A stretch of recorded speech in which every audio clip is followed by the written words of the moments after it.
It's time for Windows Weekly 130 with Paul Thurrott. We're going to pry him away from what he says is the best first-person shooter of all time. He'll talk about the resurgence of Windows Mobile 6.5 and Kindle for the PC. It's all coming up with Windows Weekly. Netcasts you love. From people you trust. This is Twit. Bandwidth for Windows Weekly is provided by CacheFly at CacheFly.com. This is Windows Weekly with Paul Thurrott, episode 130 for November 13th, 2009. Trapped like carrots. Windows Weekly is brought to you by Audible.com. To download your free audiobook, go to audible.com/windows. And by Go to My PC. Skip the rush hour traffic, save time and money and frustration by working from home with Go to My PC. For your free 30-day trial, visit gotomypc.com/windows. And by Carbonite, the leader in online backup. Back up your PC or Mac off-site securely and automatically. For a free trial offer plus 2 free months with purchase, go to carbonite.com, offer code TWIT. It's time for Windows Weekly number 130. We're going to pry Paul away, and it's not going to be easy, from Call of Duty. So very briefly, Paul, it'll be... Would it be rude of me to play the game while we talk? You could. You could have that, just that distracted sound that people sometimes have when then everyone would be exposed to the severe Tourette's I have when I play video games. You don't shout profanities, do you? Oh, I do. I'm bad. Now, you're not on mic on Windows Live, are you? On Xbox Live. I mean, yeah, Xbox Live. Yeah, of course. So those profanities you're shouting are at other adolescent boys? Always at other human beings, yes. Oh, dear. And the inequity of how, I will fire a grenade and it disappears into a wall and then I die, that kind of thing. Oh, I hate that part. Yeah. It disappears. I'd have to think in real life I would at least take the other guy with me. Well, this is real life, isn't it? It's getting pretty close. Do you want to give it? Well, let me see. I suppose we should do some sort of, rational, orderly thing that includes some talk of Windows. Yeah, we'll get to that. But see, for right now, I think it's important to focus on what's important. And what is important for right now? Call of Duty. Modern Warfare 2. It came out Tuesday. Yep. And you said it lives up to the hype. This is if anything, it exceeds the hype. What makes this so good? It never happened before. So if you think about games like Halo 3, where there's a lot of excitement around it, or Gears of War would be a great example. Great games, but they fall apart in some way. The Gears of War multiplayer is laughably bad, for example. This game is just unbelievable. It's super realistic. In fact, you had asked me if this was a good place to start earlier, and I said no. Because I've not played Call of Duty. I mean, I've played it very desultorily. You don't want to start here. You can't start here. Really? Why not? It's too hard? Well, from both the single player and the multiplayer perspective, it's too much. You're looking at me like too much game for me. It's Christmas morning in the Laporte.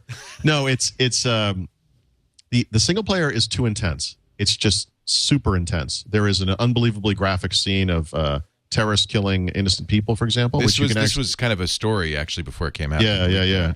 And someone had described this to me, and I said, I don't know what you're talking about. I haven't seen this. And then I started playing again, and the very next scene was that scene, and sure enough, it's just as bad as they say.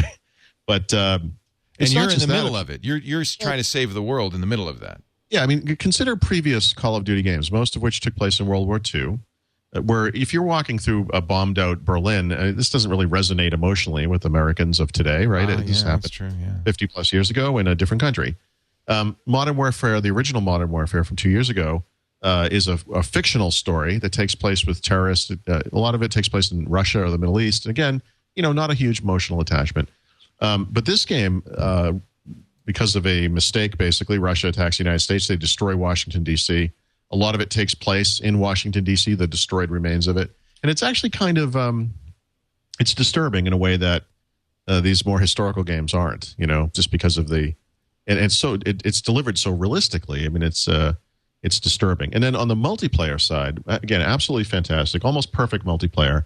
But the thing is, they've taken all the stuff that's good about the previous multiplayer games from Call of Duty, and they've really ramped it up. And there's almost too much stuff. You have this notion of achievements on Xbox Live. They have things like perks and challenges from previous Call of Duty games, but now they have accolades. They have multiple gun attachments you can do. It's just more of the same, but it's so much stuff.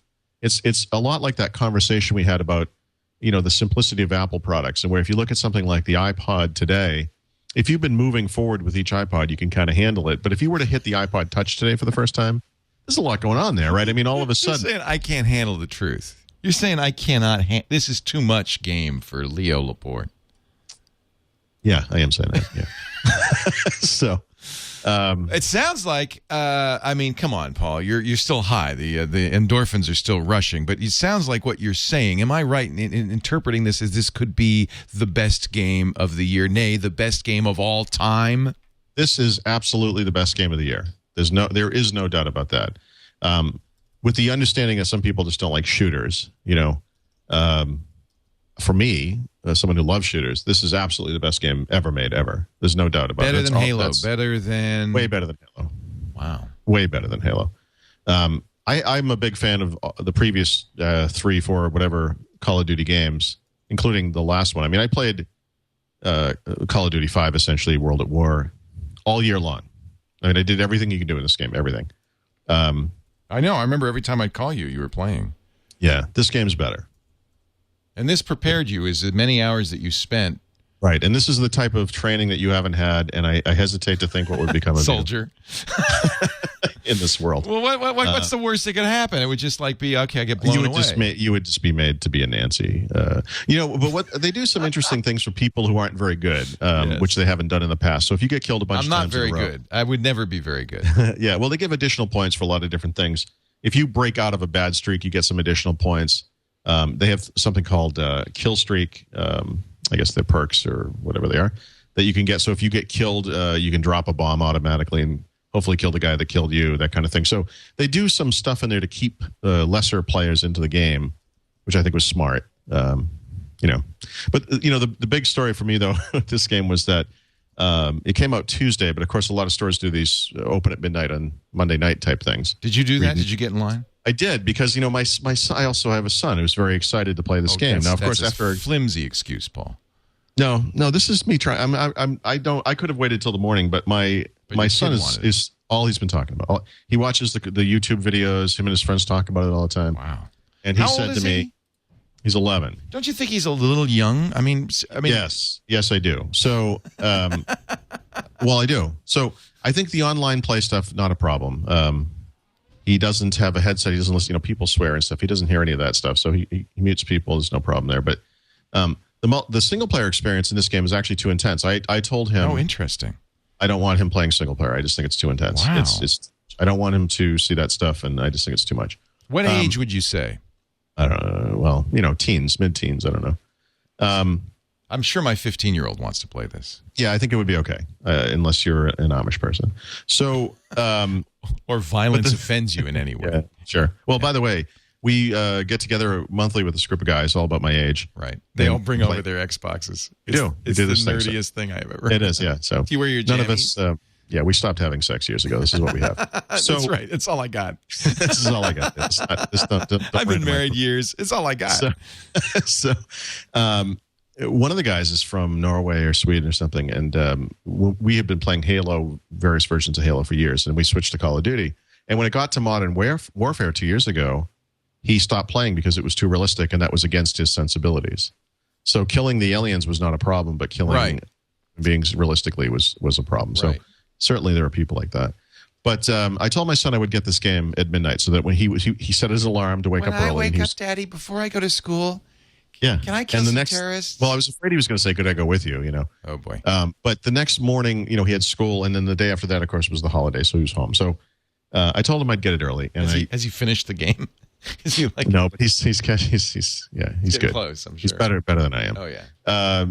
The thing is, I live in Dedham, which has some bizarre laws that I think predate the... Massachusetts is famous for its blue laws.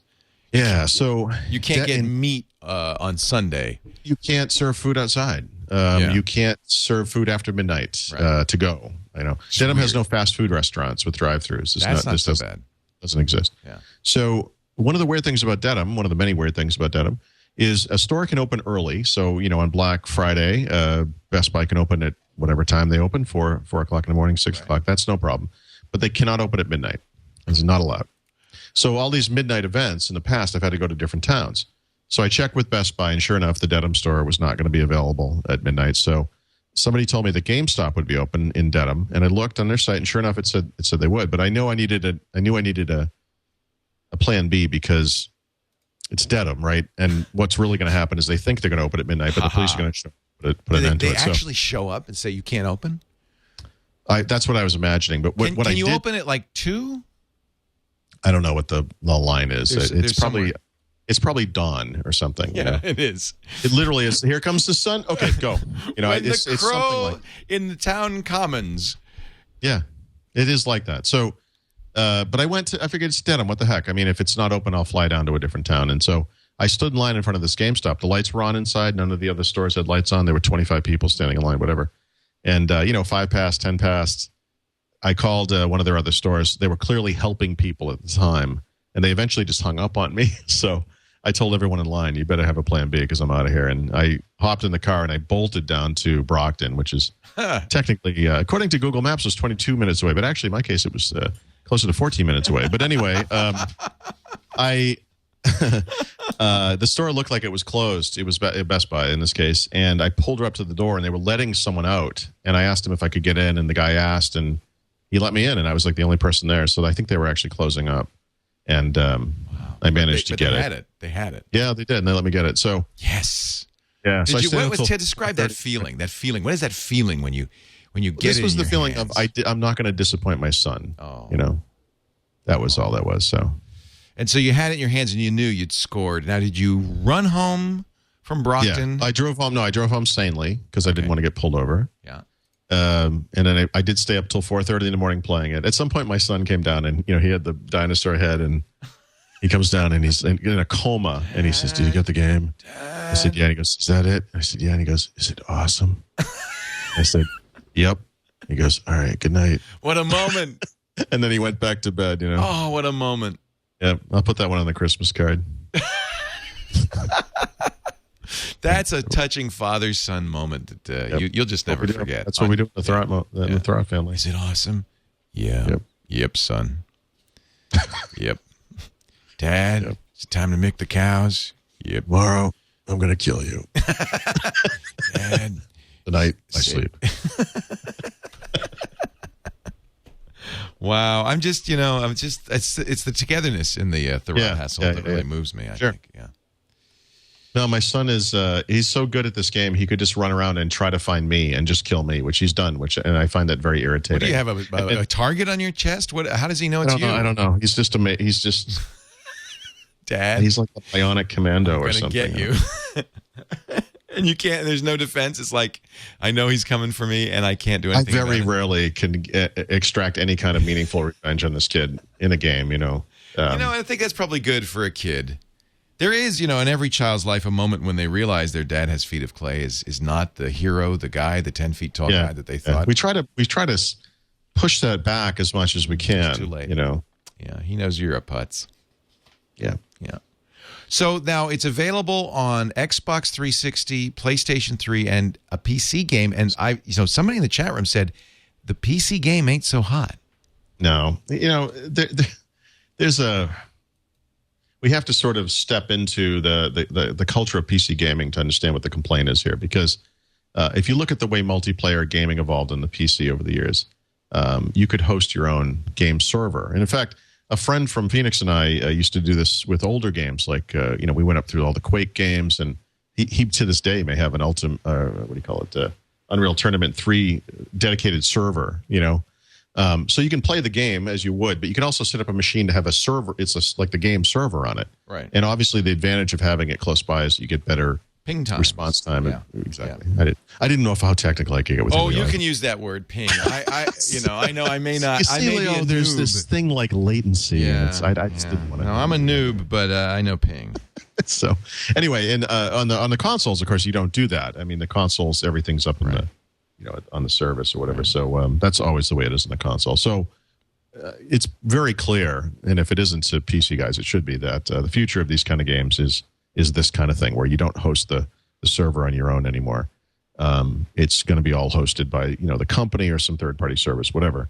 So I guess with Call of Duty Modern Warfare 2, Activision decided this would be the line. They're not going to have dedicated servers. No wonder people are pissed.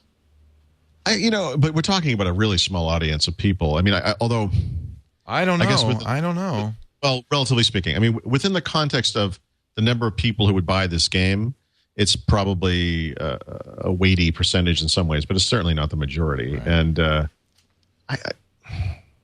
don't know. I've been on the Xbox so long now. I don't even. To me, this is like a complete non-issue. I don't even get it. Boy, there used to be, and I guess this has stopped. There used to be this big divide, and serious gamers were PC gamers. Yeah. And they mocked console gamers. Sure. And if you really wanted the best experience because the video cards were better and the controls were more flexible, that you'd go with the PC game. It sounds like that. Well, has shifted. There's a transition you have to make. I even on the PC itself, if you think about really early shooters like Doom, and actually it would be Doom and back, pretty much the Doom generation of games and back. You were pretty much playing with the keyboard. Most people at the time, right around this time. The mouse control started getting interesting. And when you get into true 3D, where you can jump up onto things or look up to shoot at something that's above you, right. Obviously the mouse with its ability to do like a free look type of thing right.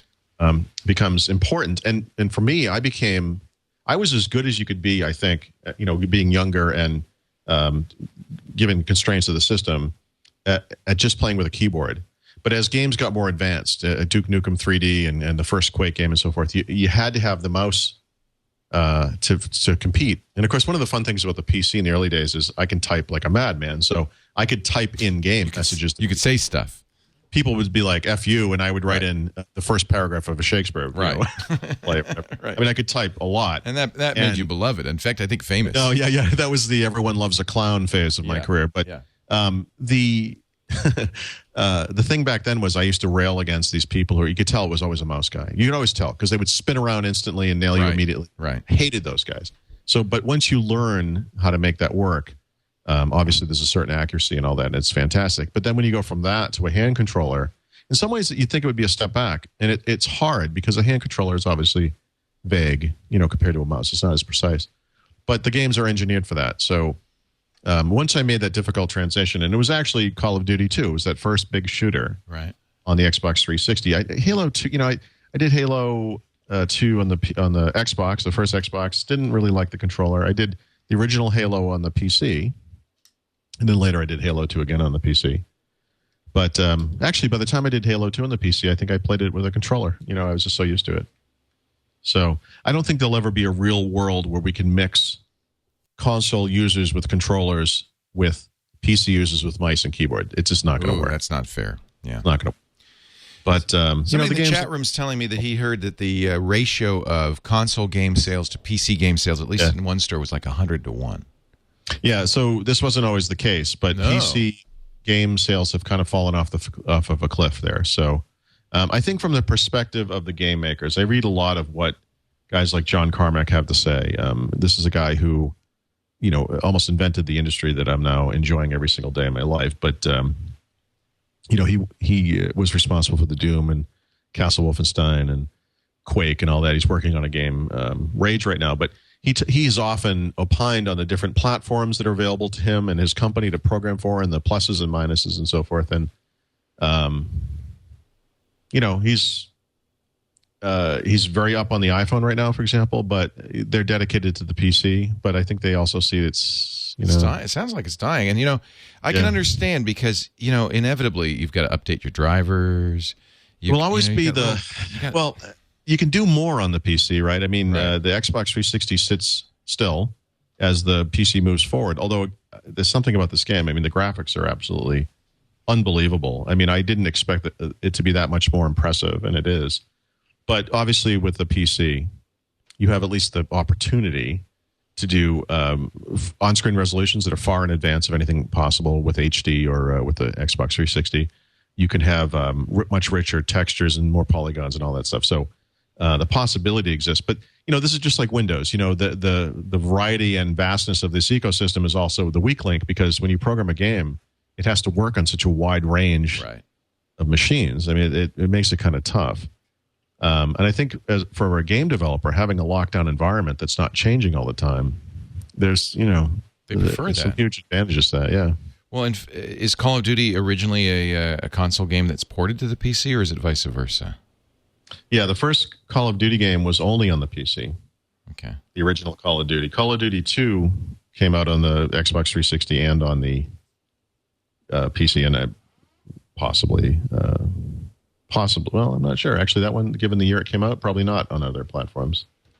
So Call of Duty 3, I know, was on the Wii, it was on the PS3, it was on the PC and the Xbox 360. I guess it just depends on when they come out. I guess at this point, the tools they're using are so sophisticated, it doesn't matter what the native platform is. They're not porting, they're writing in one. I think once you have an understanding of the platforms and how they work, porting games becomes easier. Right. Right. Anyway, this game is, oh boy. I want to talk a little bit about, there was some controversy over this game, and we'll talk about that in just a second. But before we do that, I want to talk about getting home from work earlier so you can play. Nice translation, by the way. Yeah, you like that? Because, really, I mean, one of the problems is if you leave work early, the boss is going to know, and there might be stuff left undone. And wouldn't it be nice if you could just, leave before the traffic jam, get home, play a little Modern Warfare 2, just, relax a little bit, then check in, see if there's any email or anything happened at the office. Well, you can with Go to My PC. In fact, you could send email from the office. The boss will think you're still there. He'll say, "Well, the Rot's a good man. He's working late tonight." And anytime you travel, you can get to the office PC. Anywhere you go, 128-bit encryption, so it's secure. Why spend time in traffic? Why go to work at all when you could stay at home in your jammies playing Modern Warfare 2 and then log into the office computer and get a few things done? That's what I'm saying here. Go to My PC is the perfect accessory for the Call of Duty player. And you can try it free for the next 30 days. Perfect timing, I think. Yes, I do. If you go to GOTOMYPC.com, go to mypc.com/security now. I'm sorry, /Windows. Don't go to the security now one. Go to /Windows. Wow. I know. I'm sorry, Paul. It's all right. No, it wasn't like I was thinking of another show and dreaming of another show. It was just it's okay. Slipped out. It's kind of like when you're making love to your wife and another woman's name pops out. It's like that, isn't it? That never happens. I don't know what you're talking about. Go to mypc.com/Windows, honey. I meant Windows. I meant Windows. I meant Windows. That actually does happen. Windows 7. Oh, Windows 7. Go to mypc.com/Windows. And you can try it free for 30 days. 30 days of unlimited use of this award-winning remote access service. It's just the best from Citrix. You may have tried others. You may even have tried some that are, quote, free. Well, you get what you pay for, let me tell you. And this is free for 30 days. So you'll know the difference immediately. Go to mypc.com/Windows. So good, they know after 30 days, they've got you as a customer for life. Perfect for the Modern Warfare player. Yeah. Oh, look. We've got a box of Tastes of Chicago.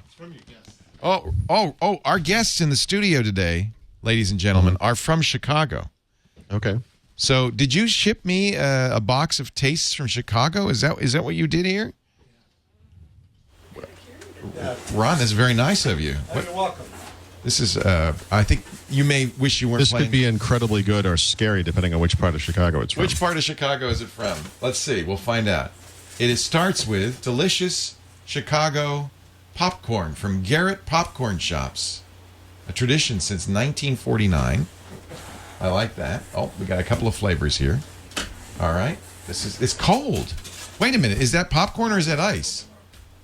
Well, there's probably there's pizza there too. There's pizza in here, Paul. Chicago pizza. Oh, I love Chicago. Oh, baby, from Lou Malnati's Pizzeria. Call 1-800-LOU to go.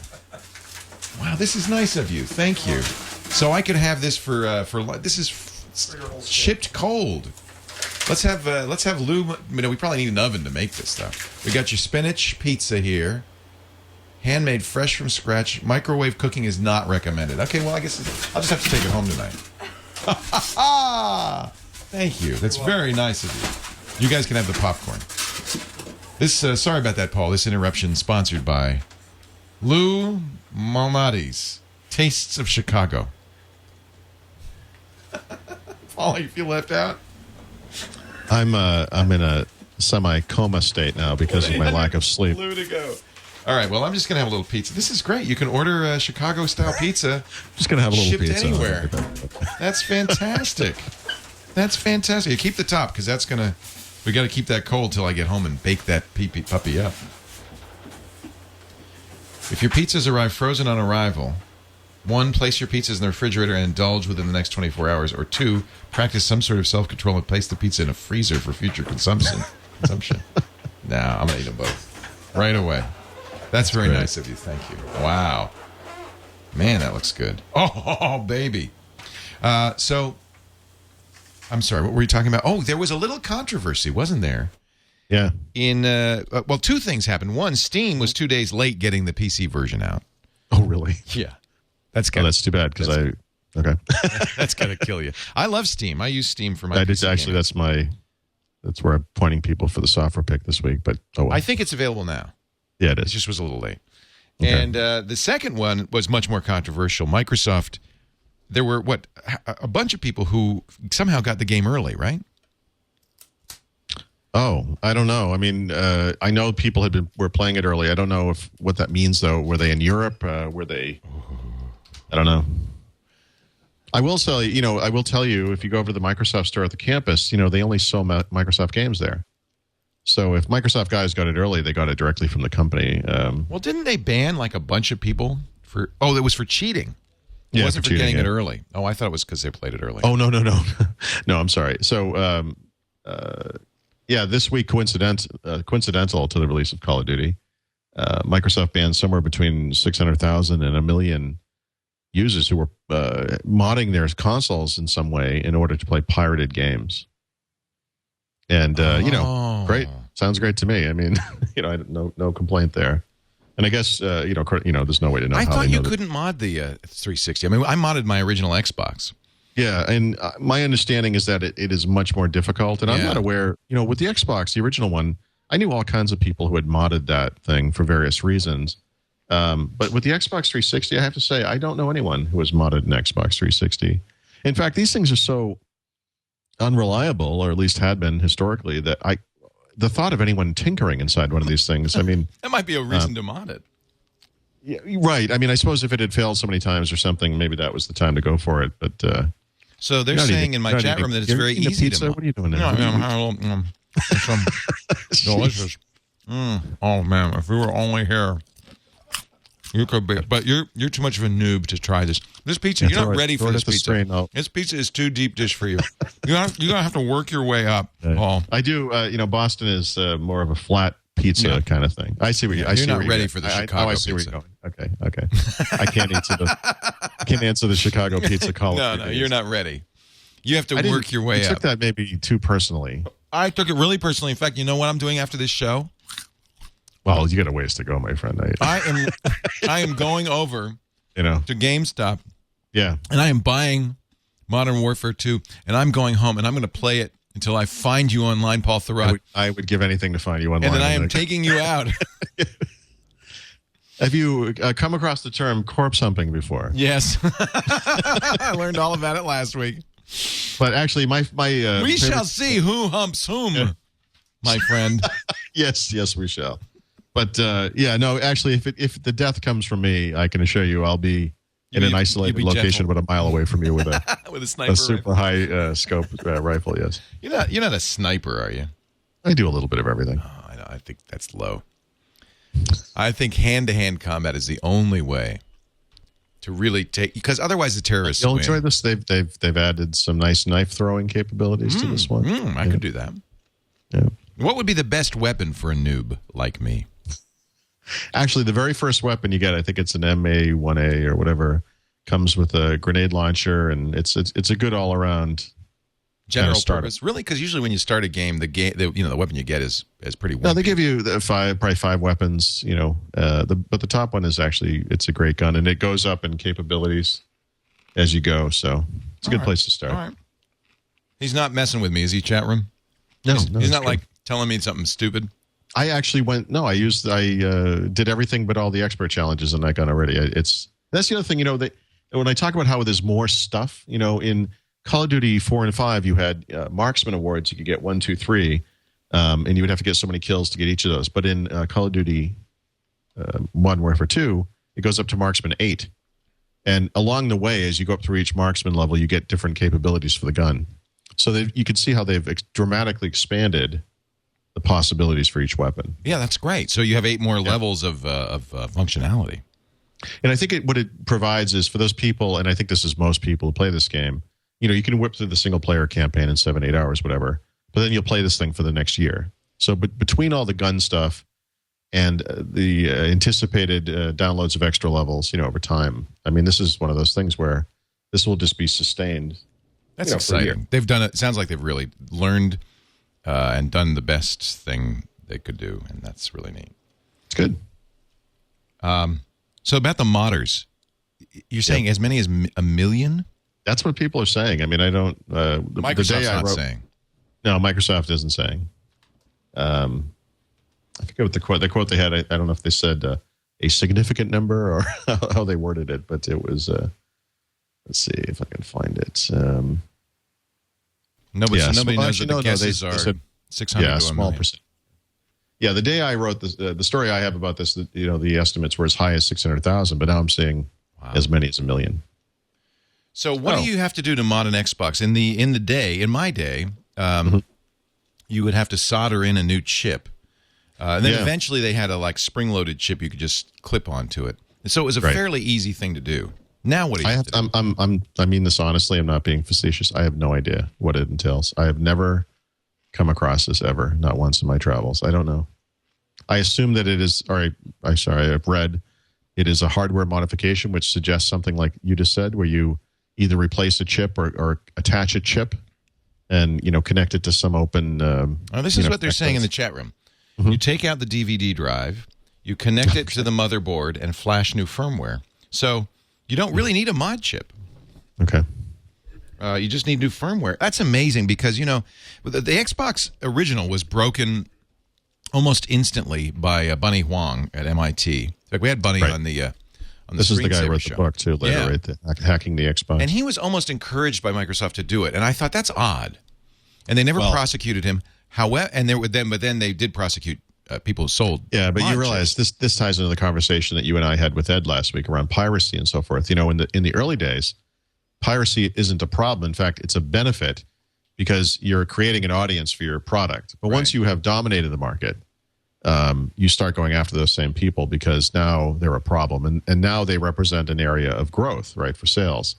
So that doesn't actually surprise me. The Microsoft knew going in that the original Xbox, was going to be the number 3 player in that generation of games. The goal was to get people really excited about the platform. And, so for the Xbox 360, of course, they're going to be a little more careful about protecting it from piracy. That makes some sense. I also thought that they maybe learned some lessons from the original Xbox, and they decided, we'll do this, this, and this. And I'm actually shocked to hear how easily it is to mod it. It just shows you, you really cannot, even if you learn your lesson and really try hard. Sure, they're going to win eventually. Yep. It's kind of interesting. Not the million guys that got bounced, but and that's the problem. In fact, I'm surprised Microsoft didn't do that sooner. I mean, with the modded Xbox, the original Xbox, you couldn't go online. You knew if you went to Xbox Live, it'd be history. Right. Well, yeah. I mean, they got rid of them. I haven't seen. One of the big problems, getting back to the sort of PC dedicated server thing. In the PC gaming world, of course, there's a lot more cheating that is possible. Right, and that's another reason to use a console.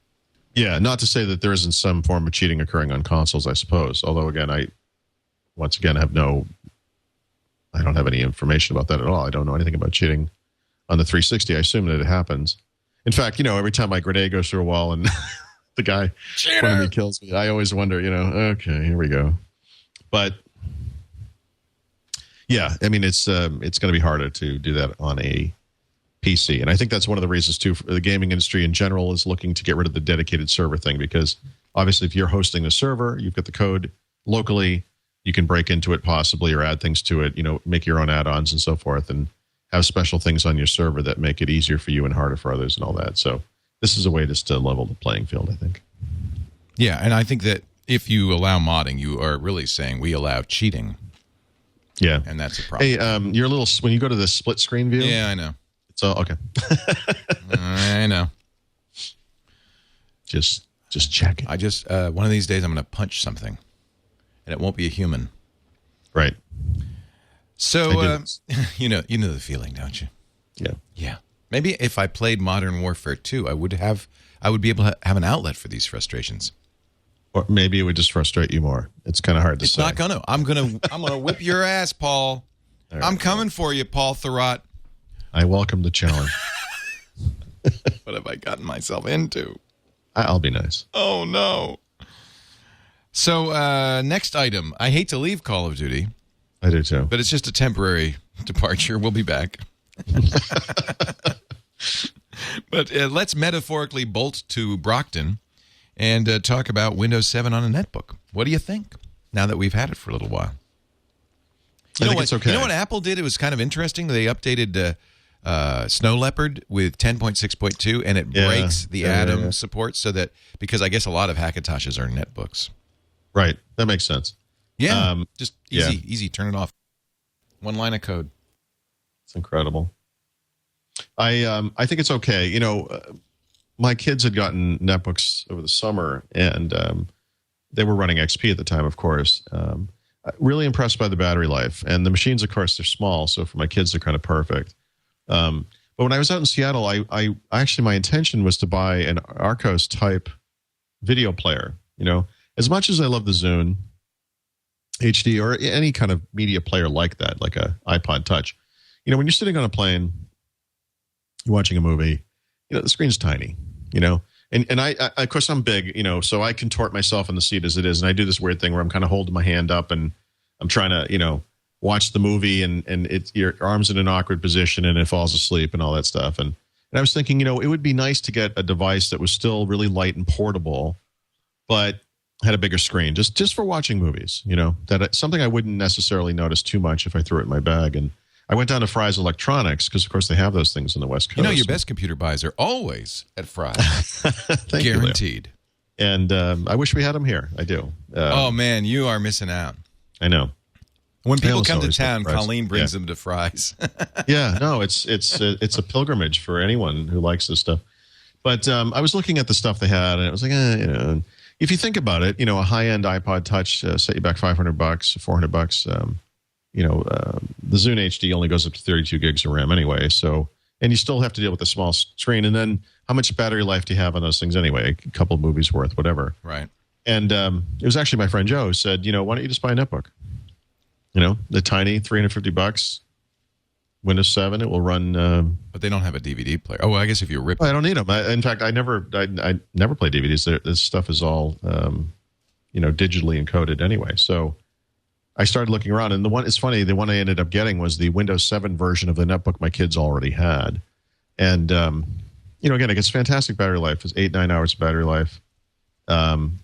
It's pretty light. It's not as light as an iPod, but it's small and all that. But I also thought, it'd be interesting if I could try to use this thing as a computer. Like, how cool would it be to go on a business trip and actually just carry this thing? Paul, you are such a rebel. You mean use a netbook as a computer? Yeah, it turns out it's not a great idea, actually. But so, I think what I've sort of discovered, and this is something I'm going to experiment with it. Like, I'll bring it on my next trip. I'm going to bring another laptop just in case because I can't trust the thing. But I think that the future of this kind of thing is actually the next size up. Like 13-inch screen, ultra thin. Yeah, I'm with you. I don't know what you call that. It's like an ultra mobile computer, or it's a notebook. It's a notebook computer. But a real thin, light, no optical drive. Awesome battery life, netbook plus one. That's what I'm looking at. Something that has an actual full-size keyboard, The netbook I bought actually has a 250 gigabyte hard drive, which is fantastic, for holding media, obviously. And, the screen's decent. 10.1 inches is great for a, for a video player. Yeah, fantastic, actually, right? I mean, that's... Yeah, but do you get full frame rate playback? Because that's the other problem. Absolutely. Yeah, absolutely. Yeah. So okay. Windows 7 comes on it. It's Windows 7 Starter, which is bogus. There goes my phone, of course. And did you just Windows throw 7, it? Yeah, no, I put it aside.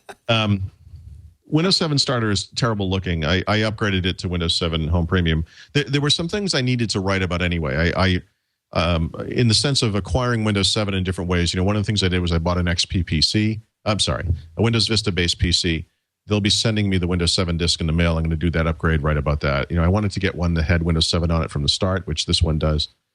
Want to document Windows Anytime Upgrade, which I can do with this and all that stuff. So there's a lot of stuff I can do with it, even if I can't use it as a real computer going forward. But I think I think netbooks are what they were originally designed to be, which is to say they're companions. I think you're right. I think they're your second computer. Unless you're a kid, they can't replace a computer. It's additive. Yeah. But which one did you get?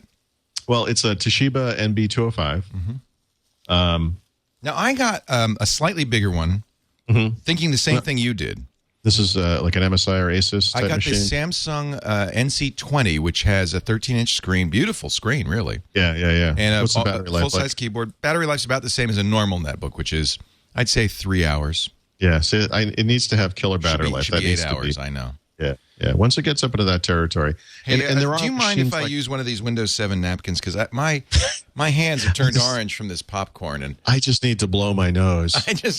I just have to do something. I just need to remove the stink of this thing. Okay, down. I only have 8 more. Okay, so you have to make those last until Windows 8. So. You know what I did buy? I told you I bought that Dell Latitude Z. Yes, that's 4.5 pounds. But what's the battery life on that thing? It's again with the battery life. I'm just curious. I mean, it's about 3. What's the screen on that? I thought it was 16 inch. It's a beautiful 16. You're saying it's 4.5 pounds. Yeah, it's not much thicker than a USB port. Yeah, so this thing weighs as much as a MacBook, but it's got it's beautiful. I mean, let me tell you something. Now, it doesn't have a DVD player. It doesn't have a spindle in it. No, but I listen. Not only do I not care about that, I prefer it not. And it comes with one. I mean, it comes with a eSATA. Has an eSATA port, so you have an eSATA DVD burner. Sure. I love it. I love it. It is SSD drives. Now you can get a bigger battery. You know how Dell does that. The normal battery that's flush with the. Yeah, you can get like a footstep kind of deal. One that sticks out.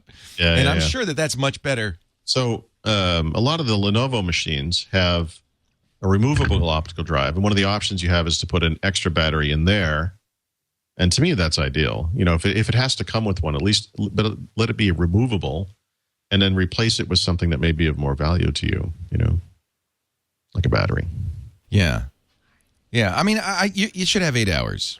That's really what it needs. It should be. You should be able to get on a plane, fly across country, and fly across whatever continent, and have. Yeah. I agree. And I think it's just battery technology is very limited.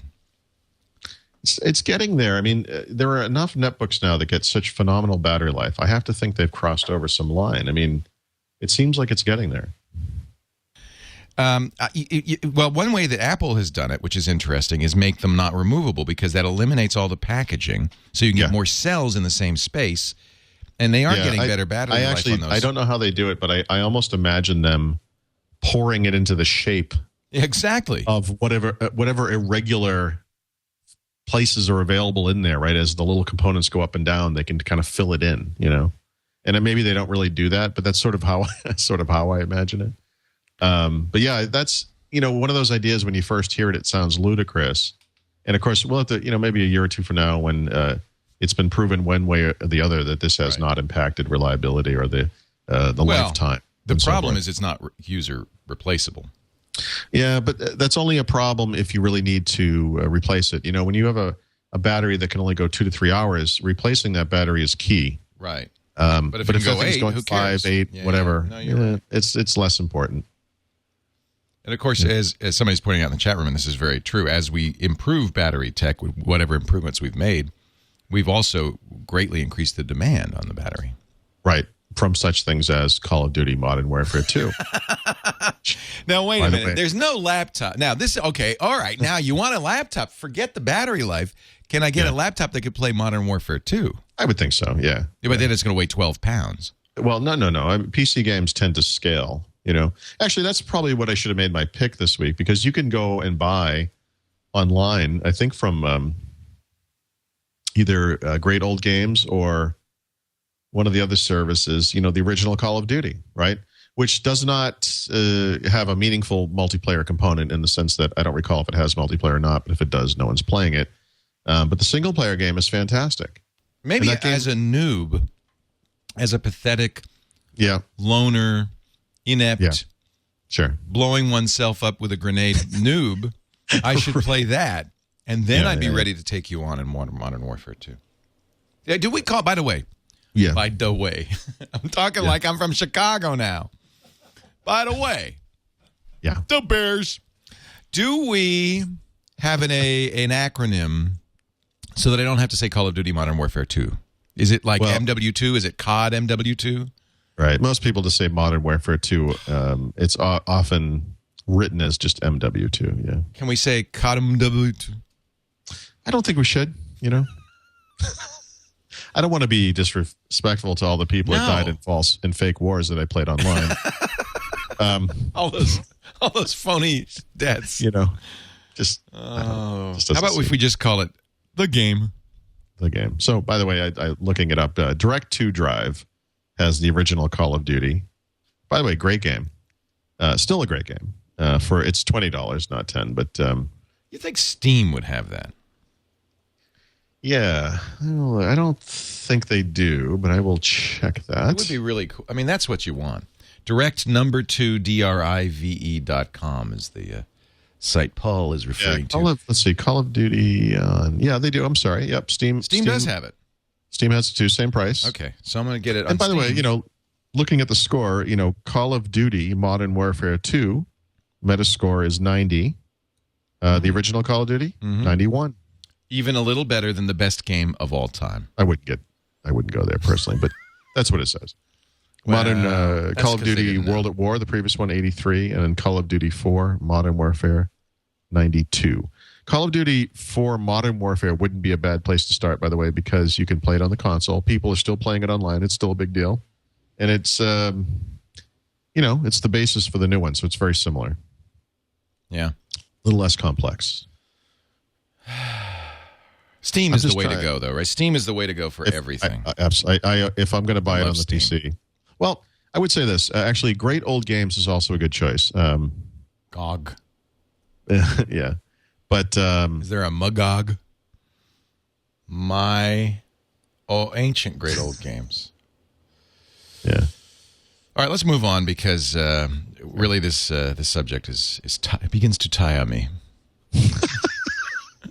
Let me just fire up my console while you move on to another topic. You tire me, Paul. You are tiring me with your Call of Duty Modern Warfare 2. There must be something else in the world. I'm ambivalent about the move away from World War II, by the way. Really? How do you feel about that? It was the Great War. It was such a great war. No, nobody ever complains about killing Nazis. I mean, it's just kind of a natural. I know. But terrorists, you could get civilians in the crossfire. I don't know. Sure. Are there... There are no good wars anymore. There's no good wars anymore. It's all messy from here on out. Messy. It was the last good war. Well, for us it was, yeah. I mean, I would imagine... It wasn't so good for the Germans. Well, yeah, sure. We did not call it a good war, Paul. It was a very, very difficult time for many of us. Maybe it's time for Europe just to sort out their own problems and, we can move on. So I'm going to give you a challenge, Mr. Paul Thurrott. You think you are so good, Paul Thurrott. I have purchased, in my opinion, the 3 best smartphones available in the market today. Yes. I have the iPhone. I have the Android Droid phone from Motorola. Yep. And soon in my possession will be the Nokia N900 featuring the Memo operating system. Okay. You will notice that in no time have I mentioned Windows 6.5. I'm not doing the Russian. It's okay. We're all over the place. It's okay. Go with it. You're on a roll. I do not think that Windows. In fact, I got a lot of heat Yeah, because yeah. I was talking about this. I think it was on Mac Break Weekly, and I said that Symbian and Windows Mobile really kind of, were lagging so far behind at this point that they weren't even really players anymore. Right. And just a tip. I'm assuming you got Symbian people. Do not say anything bad about Symbian. Oh, no, this is something I learned a long time Ever. ago. I can't write a story about the smartphone market without hearing from someone from Norway, who's like, oh, once again, you've forgotten to mention the dominant player in this market. Dominant because they sell 1 million handsets a day. Sure. But I like Symbian. I was a Scion fan. Symbian was based on the Scion, and when the Scion came out, I was a huge Scion fan. The 3A was like the PDA. But this was back when we had 8-track players and black and white TV. It was a long time ago. It was a long time ago. And then when they ported it to the phone, I was very happy. S60, I loved it a lot. But and yes, it does many of the things modern smartphones do. And I guess you could say the same thing of Windows Mobile. It's just they're no longer the premier platforms. People aren't developing for them. Right. That's the issue. So, so do you disagree? It's an ecosystem issue. I will say this. Windows Mobile actually has over 20,000 apps. The problem is it took people a decade to create them. And they're written for a variety of many of them do not run well. App types, right? They have different screen size requirements and all that stuff. Windows Mobile, the market is screwed up. Yeah. BlackBerry's going to get there. I think Android is there. There's no doubt about it. I'm impressed. I have to say the Droid is really impressive fun. My wife has one. Really? This is bizarre because my wife is not technical in any way, shape, or form. And I was on a trip last week. Yes, last week I was in Seattle. And she said, actually, she pre-ordered it before I left. And then she bought it while I was gone.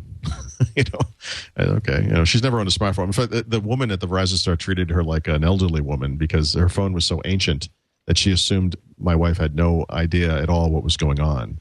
And it was kind of one of those things like she was almost holding her hand saying, now, honey, you're going to be able to get email on that. Do you know what email stands for? And my wife said, are you treating me like this because of my phone? She said, yeah, I assumed you were an Amish person or something.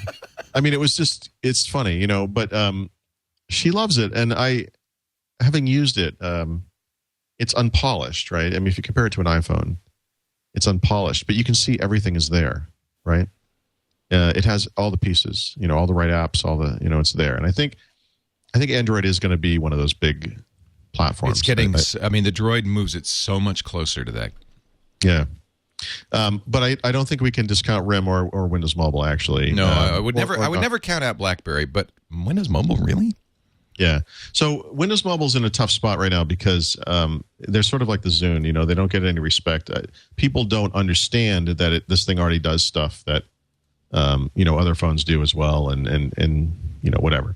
And one of the big complaints, around the time that the Zune HD came out was like, oh, I wish Microsoft or somebody would make a phone that looked like the Zune but had a phone, And that's actually what Android looks like. Well, no, that's also what Windows Mobile looks like. Is it really? And it's really funny because I think you won't. This isn't going to come through on the screen here, but if you look at this interface, oh, that's pretty. What is that? I'd like that phone. Windows Mobile. No. Yeah, no, it's beautiful, and it does all the touch stuff and whatever. So, which phone is that? It's an Acer phone, but that doesn't matter. This UI is available on any phone. I mean, multiple phones. The thing is, and that's in some ways the issue, right? There's almost too many of them. Some of them are those kind of traditional BlackBerry-like phones where there's a hardware keyboard built in. Some of them have the slide-out keyboards. Some of them look like this, or just touch screens. All of them still come with a little stylus. Oh, which is like 1997, and the issue is, as people have complained, although it's not as bad as they said, all the top surfacing UI is touch enabled, big controls, easily touched, and all that stuff, and it works great. But you can dig in there, and you can run into UI that's not touch friendly. You can still touch it, but because the elements are so small, right, it doesn't work as well. And that's one of those things. I think that with Windows Mobile 6.5, they did something that the Windows 7 guys did, which was, we have so much time. What can we get done in that amount of time? Now, the Windows 7 guys had 3 years. The Windows Mobile guys had like 6 months. So what they were able to accomplish in 6 months is actually pretty good, right? And this interface is beautiful. Most of the stuff you want is surfaced right here on the front screen. It's nice. They get zero respect for it. I mean, the reviews for Windows Mobile 6.5 were laughably bad, you know. But the truth is, if you see one of these modern phones, it's not so horrible. So now you just held it up and it looked pretty, and it actually looked very droidy, Androidy. No. Actually, by the way, this is more refined than the Droid. Really? Yeah, it really is. But now I see I'm gonna have to revise my thinking. I don't like doing that. No, so like I mean, again, it's not going to come through. This is just like I can't. Email, you know, looks familiar. Good. Right? That looks just like Droid. I mean, it's nice, clear, easy to read.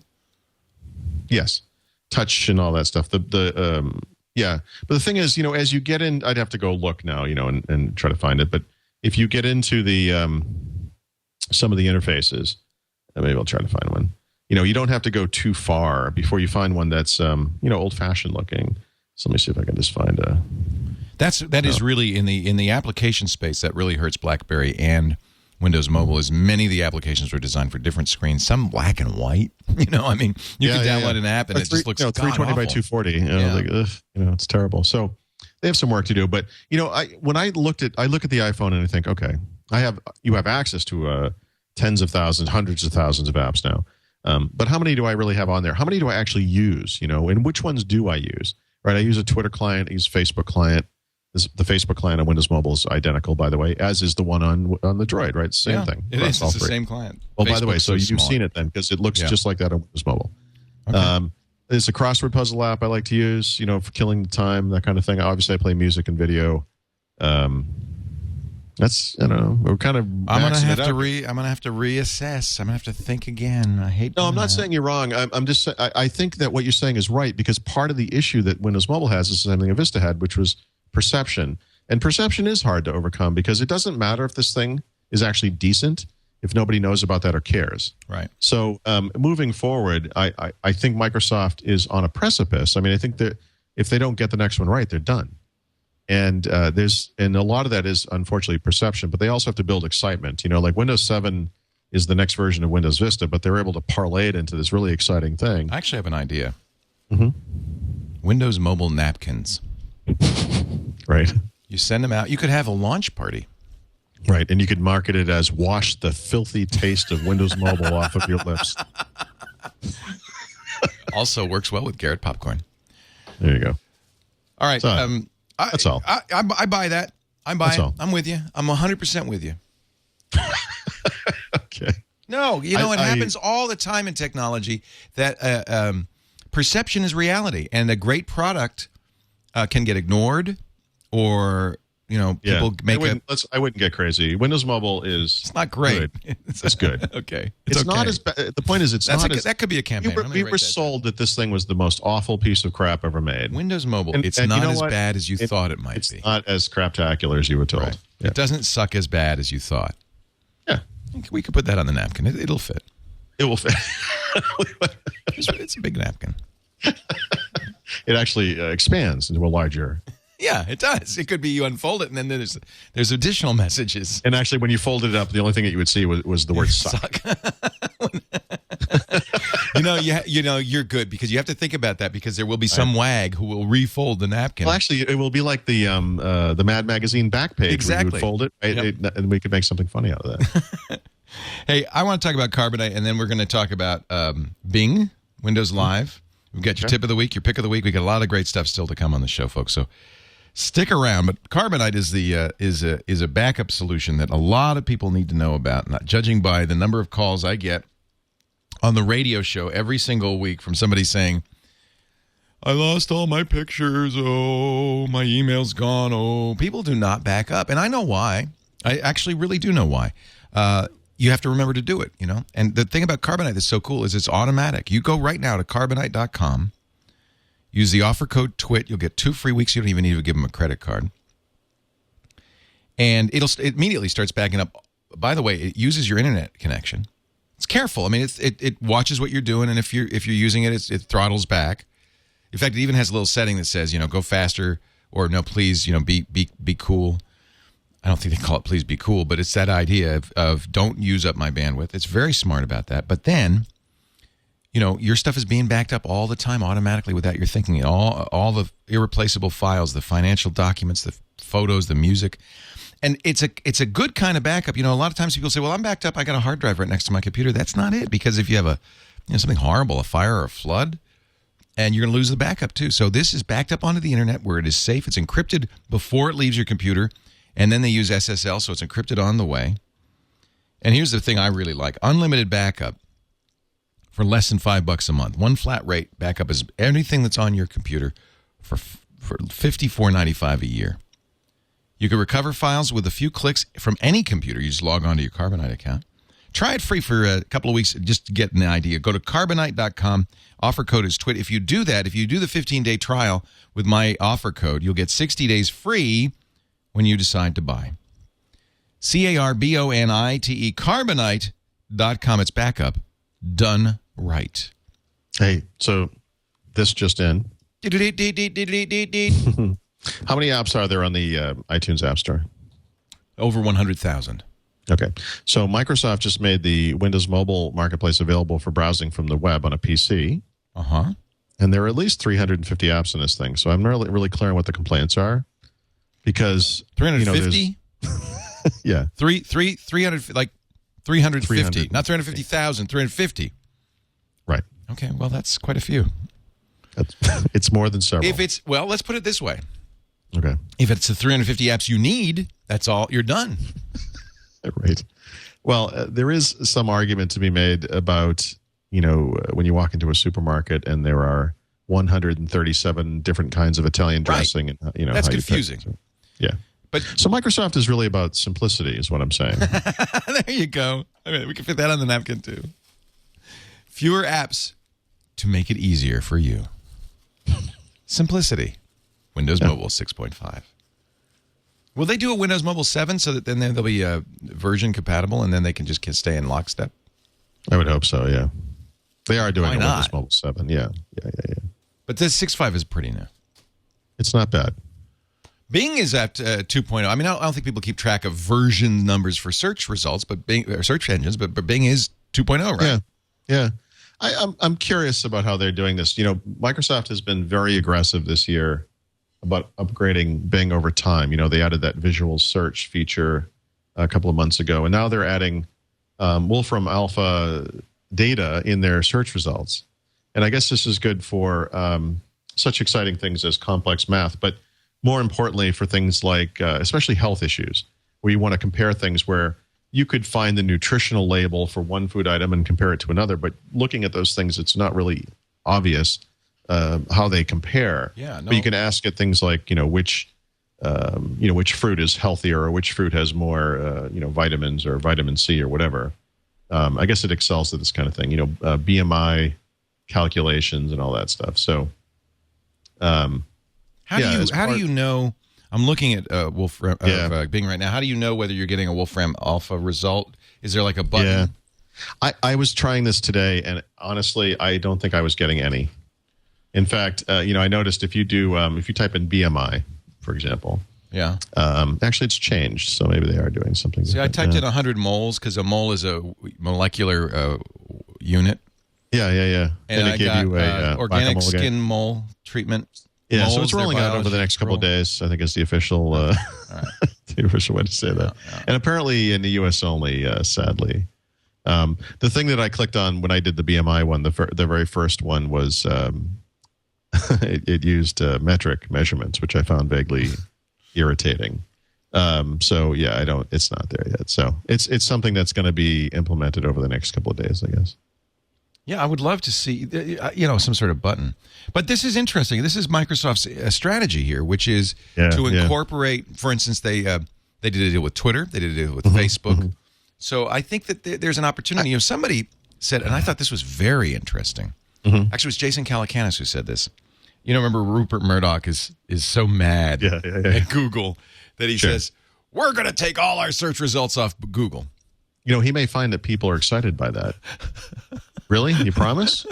Actually, that's a service I would pay for. So that's kind of like a stunning. It's like you don't get the internet at all, do you, Rupert? Yeah, because you see, if people can't find you, then you don't exist, Rupert. He's old. He's an old guy. Google's stealing our results. But here's the interesting thought that Jason came up with that actually may show him to be smart, crazy like a fox.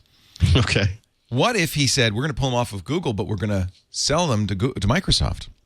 Sure. And what if all the top 1,000 newspapers did that? And then that's an Microsoft interesting could little say, match. Microsoft is going to be one of the most liberal, groups of individuals there are, and then combine them with the folks from Fox News, and it's like the Reese's peanut butter cup experiment. But the point being that you could be create a real advantage for a service like Bing. Sure. If they could come and say, look, we understand you're unhappy with the way Google uses your articles in Google News. We'd like to offer you an alternative. And that's exactly how they say it too, except that the guy would be trying not to laugh the whole time he's talking. Oh, well. Yeah. Bing is legitimately good. It's obviously legitimately better if you're in the U.S., which is one of the well, that's a problem. Dumb things. Yeah, I know. Because there are more people not in the U.S. than there are in the U.S. Yeah. You think they'd understand that, but I think they'll get there. And, but like the Zune, like Windows Mobile, I guess, it's not clear that most people really care, and it's kind of curious because, we're at the point now where, they can make some good improvements here and there over stuff that other competitors offer, but whether they get any traction from it is unclear. But Bing is great. Hey, but the BMI measurements are in metrics, so sure. Well, actually, that's better because doesn't that make you look like you weigh less? I don't remember. I don't know. It's math. Math is hard. Moving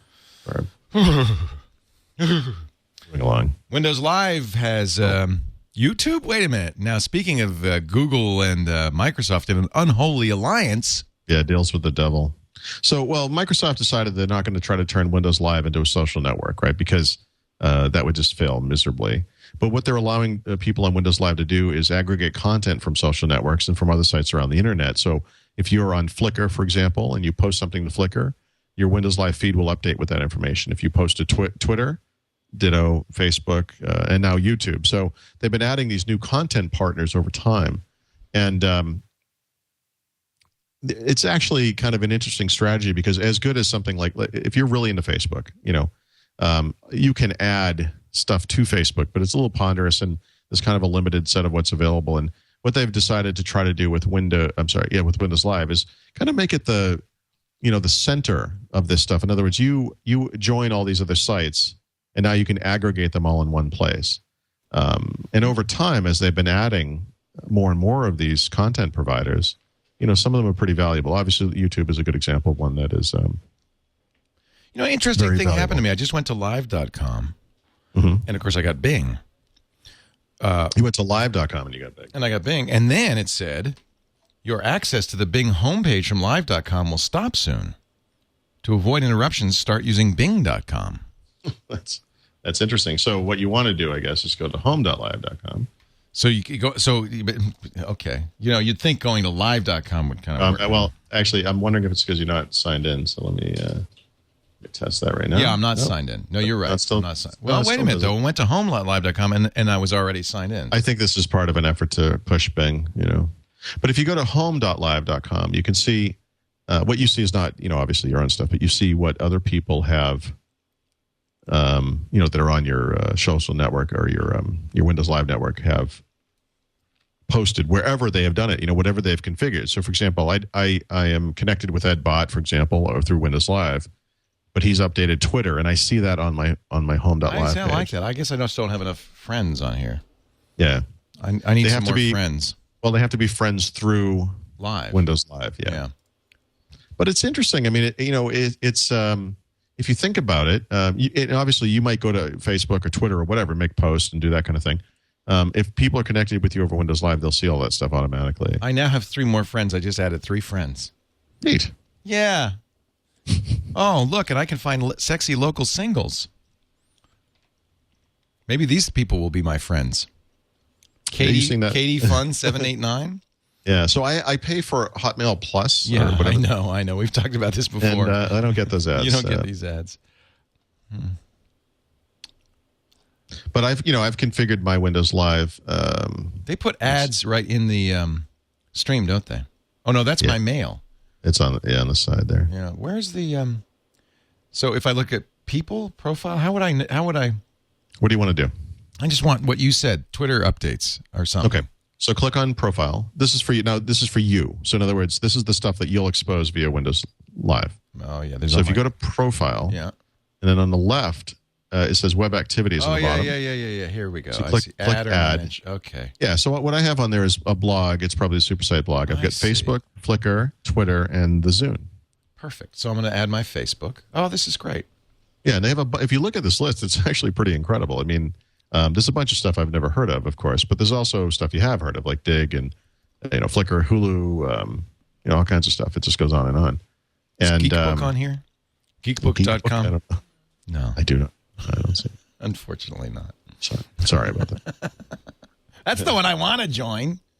Let's see if it's going to be. Okay, so I've added my Facebook. Show updates in the What's New list. Okay, good.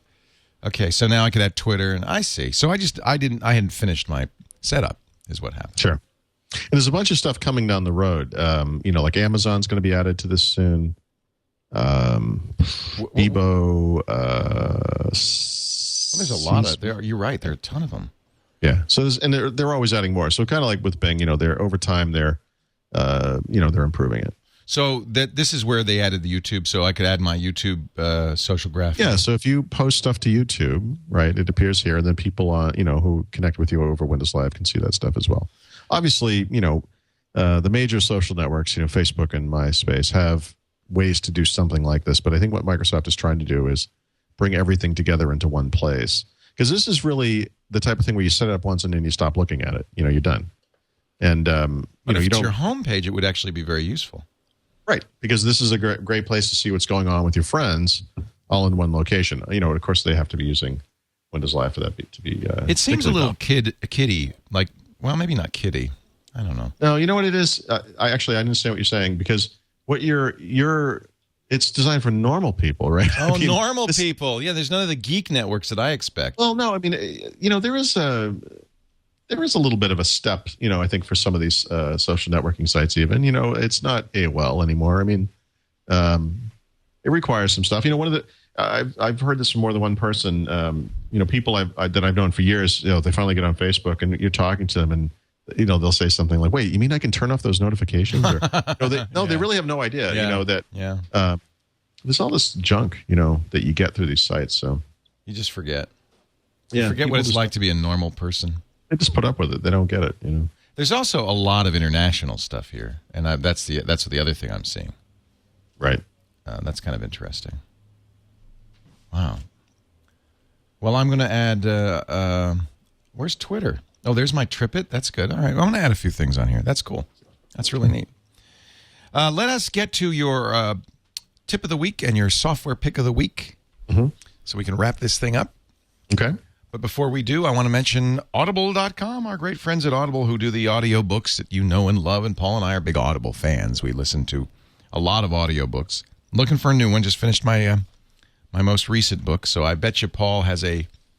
Oh, you know what? I saw the ad for this. Go ahead. Tell us about your pick of the week, Paul. So this is the new Stephen King book. It's called Under the Dome. There's a little controversy around this one, by the way. It's available now in print, in hardcover, and also in Audible form.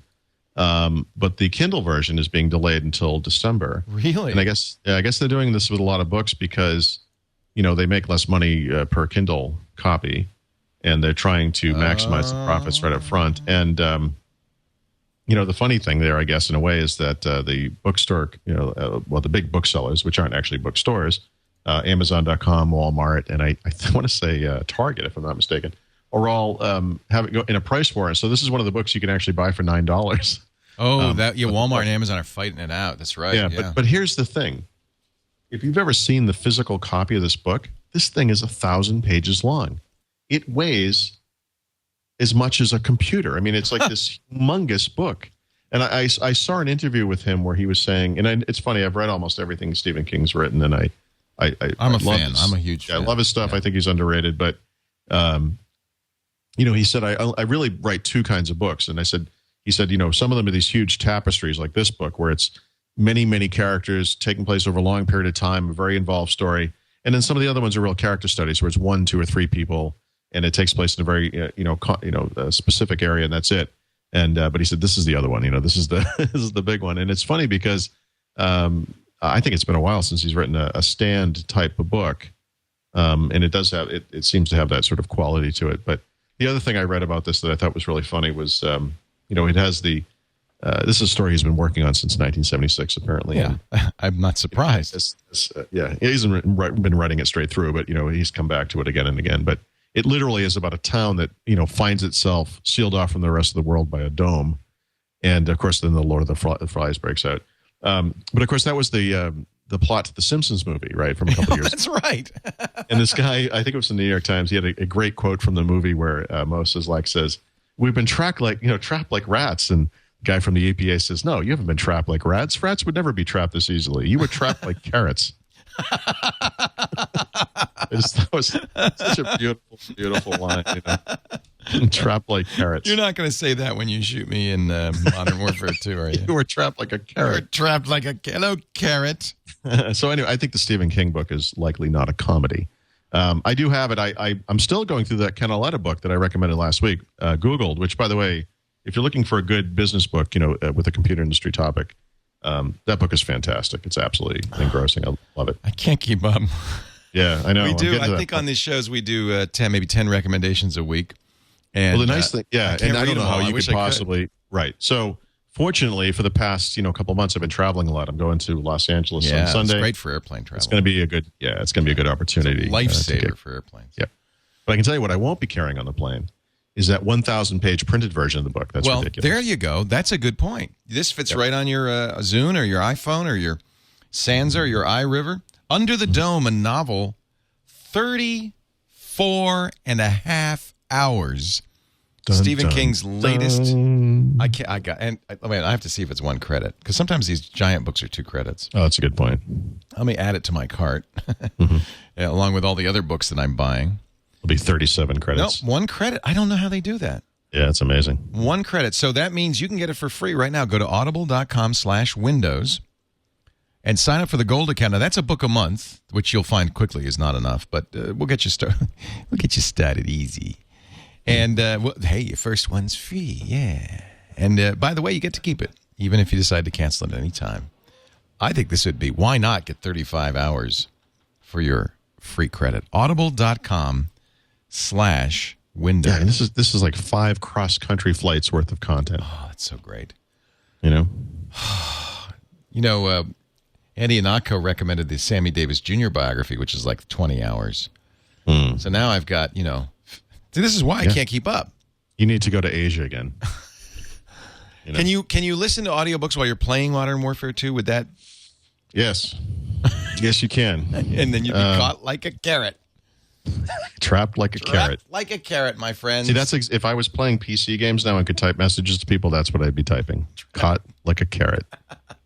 Or trapped like a carrot. Yeah, better. Trapped is better. Trapped. So let's get to Paul's audible.com/windows, by the way. Let's get to Paul's first tip of the week. I think we know what his software pick of the week is. But well, I have a second software pick of the week I forgot to send you. So Two. Count them. 2.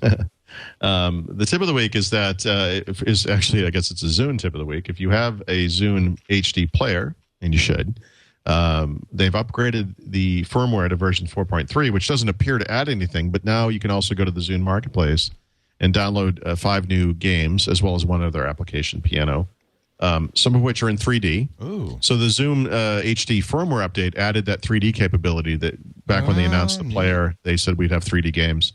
So now this stuff is all available. And, it's all free because that's what they're doing. So 6 new applications, 5 of them are games. Some of them, I think 2 or 3 are actual 3D type games. I gotta find and they take advantage of the accelerometer and all that stuff. So. Somebody lifted my Zune HD. I can't find it. Really? Yeah. They're that's the thing. It's funny with these devices. They're so small. They're small now. They're small. It's easy to lose. You could slip one into a paperback and not even realize it was there. The truth is, I know it's in a jacket pocket. I'm sure of it. I just have to go through all my jacket pockets. It's there somewhere. Well. I want it now. And now our software pick of the week. What could that be? What could it be? I don't know. Well, was there anything that came out this week that was at all interesting? Yeah. Yeah, there was a cribbage game that came out for the PC Fantastic. that I thought.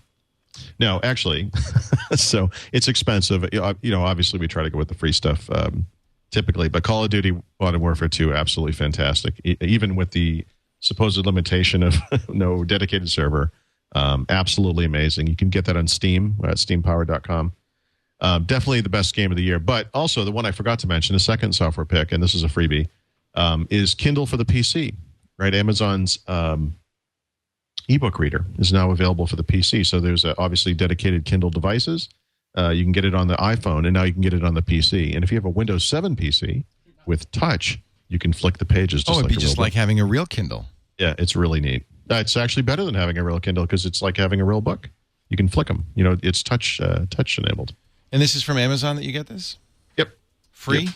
Well, it makes sense because they're, of course, they're selling free. books. But this is this becomes very economical, right? The books are inexpensive. The big expense of the Kindle platform is the device. But if you don't need the device, and I'm not saying you don't absolutely need it. One of the things that's interesting about the PC app, and this is true, you see this on the iPhone as well.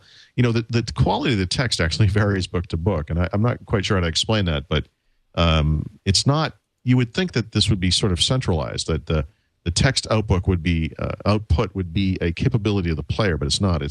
It comes from the publisher apparently. The other thing is, but this is in color.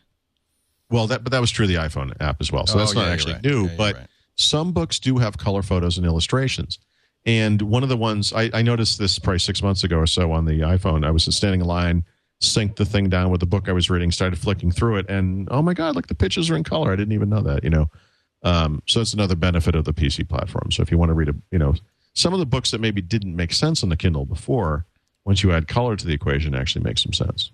And of course, if you have a Kindle and you're already buying books, your whole library is available on this.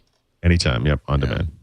Oh, I have to get this. I guess. Yeah. So now that they have different ways of doing this, they've, you suddenly have an understanding of what the limitations are. So I guess what they're saying is up to 6 devices total on one account.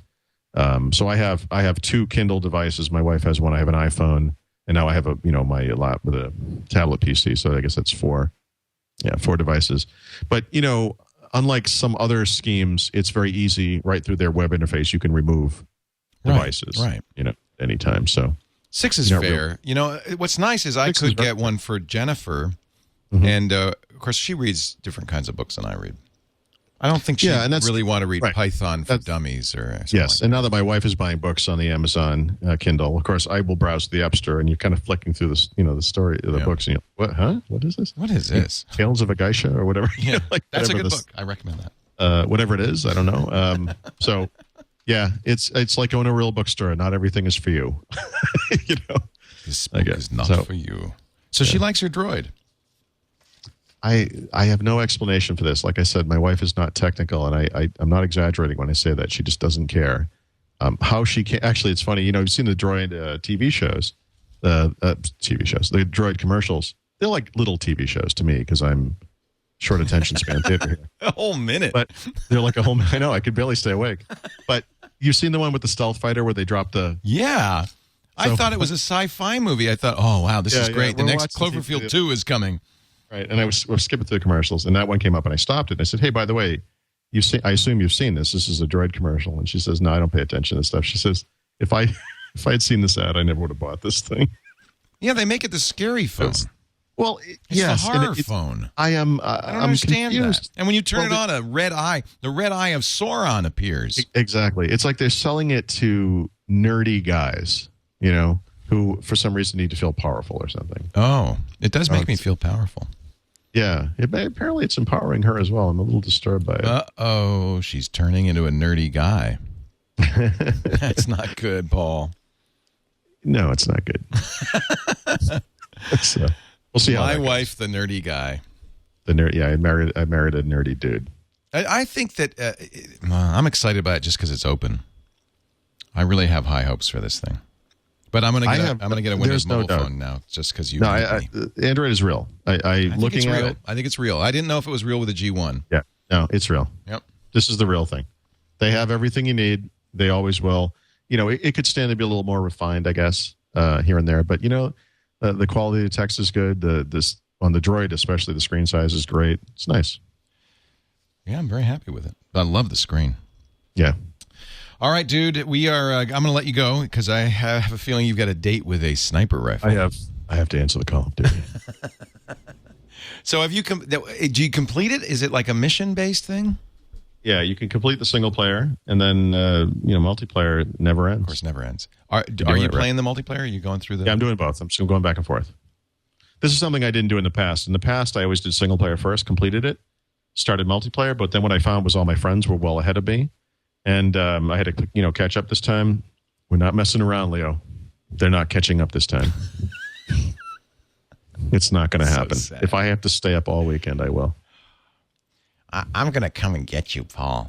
You're going to be trapped like a carrot. Yeah, exactly. Does anyone hear a rabbit sound? That's what I'm going to do when I beat you. That's going to be Leo. That's the last thing I'm going to hear. A little boom, little grenade explosion. You'll be sorry you said I wasn't ready for Modern Warfare 2. I'm going to practice all night if I have to. Listen, I'll be there. You just have to find me. Paul Thurrott, thank you. What is your gamer tag? It's literally my name, so it's just Paul Thurrott. All right. I'm Chief Twit. Okay, that's what I understand. Yeah. If you Google Twit, you know what you find? Me. Excellent. Everywhere you look. We'll see you next time. Paul is at, by the way, Windows. There probably won't be any updates for the next week or two, but if you go to the super site for Windows, it's a great site, winsupersite.com. Read the old stuff. When Paul's done with the game, he'll be back. The old stuff. Yeah, he'll get back to the site. So busy. He's also, or at least was until he hasn't called the office in a while, the news editor of Windows IT Pro. And thank God his book is done. Windows 7 Secrets from Wiley & Sons. At better bookstores everywhere. You can even read it on your Kindle. In fact, I have it on my Kindle. Thanks, Paul. We'll see you next week. Have fun. Thank you. You too.